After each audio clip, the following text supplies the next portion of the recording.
The Apostle Paul said about 2,000 years ago, "There is neither Jew nor Greek, there is neither slave nor free, there is no male or female, for you are all one in Christ Jesus." Religions are not from God. Religions was the best idea of the fallen angels and their children. Religions can't save you.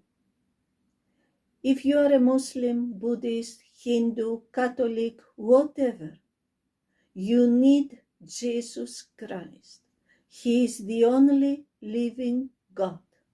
He is the only Savior, and He is the only Judge.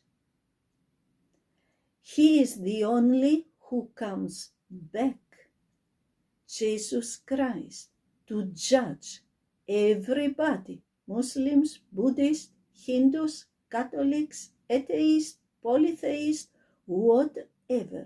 There is only one Savior and one Judge, Jesus Christ. Never forget Him.